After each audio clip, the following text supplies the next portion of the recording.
Dating a man. Donna, we're going to show women how to avoid a narcissistic man. So ladies, get ready to watch for those red flag signs. Well, she says if it is all about him, it is time to leave. Author Lisa E. Scott is here to share the warning signs of a man, Donna, and how to ditch a narcissistic male. Thanks for joining us all the way coming from Chicago today. Yes, thanks for having me. It's a pleasure to be here. You know, I know that narcissism is something that, you know, has no gender bounds. You know, absolutely. Men and women both can qualify.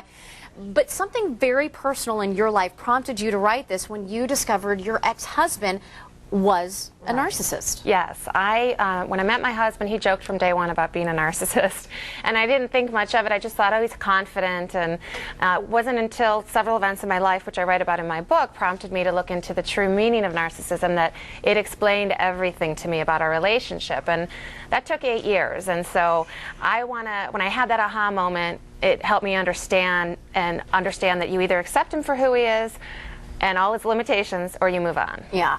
Well, and it's interesting because reading your book, I mean, it was such a fun read, you know, very enthralling, and I think whether we've been in a relationship with a narcissist ourselves or know someone who has, they're so charismatic. They pull you in. You know, you were saying in your book, you know, that your ex-husband started out writing you poetry, love letters, flowers, the whole shebang. Oh, yeah. Can't live without you. And then, boom, they just lose interest. Right. You wake up one day and you realize this is not the person you thought you met. It's upsetting. A narcissist really needs to be in a relationship because they need their ego stroked and they need to have you cater to their needs. And that's the sole purpose for entering a relationship. Once they secure your love, they come on strong, but once they secure your love, their true colors come out, and it's really all about them. And there's no give and take. It's just take, take, take. And you need to understand that if you're in a relationship with one. And it's you know, really eye-opening. Well, you know, you've gone through it personally, and I know, you know, unfortunately, probably a lot of people watching today have. Yeah. So let's talk about the red flags to watch for. And I mean, I know when we're in love, a lot of times, you know, rose-colored glasses. But you know, these are really important things that we can look for as clues and signs. Absolutely. Very early on, you can look at. There's 6 red flags I have. The first is he's too good to be true. A narcissist will figure out what you want in a man, and then he will become this character in order to win you over, in order to lure you in. What is, with your ex-husband, or you had a boyfriend after that unfortunately was a narcissist, what's the most over-the-top, too good to be true thing you experienced? Oh, well, my ex-husband claimed to be a professor in English literature and writing a book and a novel, and it turned out he was an undergrad still. Oh, and read comic books, so that, you know, meant the same thing, right? Right? Exactly, exactly. Oh. So they seem too good to be true. There's a reason for the old adage, if it seems too good to be true, it is. The second one, the second indicator, a red flag, is if 80% of the time the conversation revolves around them, you're dating a narcissist. You'll see a narcissist gets a glazed over look in his eyes when the conversation is not about him, and then when it returns to him, he'll find a way to revert the conversation back to himself, and then he'll be into the conversation. So the third is that he's always right. A narcissist is always right. If you try to correct a narcissist, oh, of course they are. Yes, yes, yeah. If you try to correct them, you will see his true colors come out.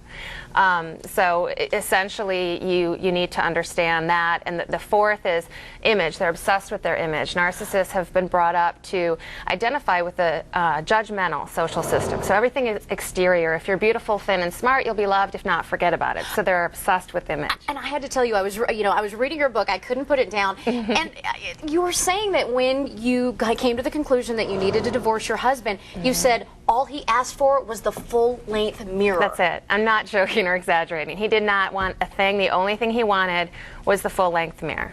The large living room mirror, I should say. To look at himself. Yeah. No joke. Wow. Well, and you're very honest and open in your book, saying, you know, I'm not a mental health professional. No. I don't have a degree in this. Right. But you've had so much personal experience. Yes, that's what makes my book different. Most of the books on narcissism are written by mental health professionals. And when I first had to understand this disorder, I had to read mostly, you know, psychology books. And I wanted to write a pop culture book, just a quick read. It's under 100 pages, purposefully, so that you could read it and just understand. It's a basic primer on narcissism. Very fascinating and an easy read. Okay, so we're talking about only talks about himself and the image. He's obsessed with his image. The next one is that he is controlling and possessive early on in a relationship. Because a narcissist is insecure underneath it all, they do have a need to possess you early on, and that's a key indicator. And the last is that he lacks empathy, and this is the biggest indicator of a narcissist. They have zero empathy, but they know this is not normal, so they fake empathy in the beginning. They're great actors. Well, you know, yeah, that's what I was so interested in reading in your book when you were saying that we all think that we can connect with human emotions in some level or another, yes. but what narcissists do is they really disconnect from them, but they act like they emulate other people's emotions, so you think that they really feel it. Yeah, they only experience the primal gut instincts, survival of the fittest, which are fear and rage. They never developed the emotions that make us human, like compassion and joy and love. Yeah.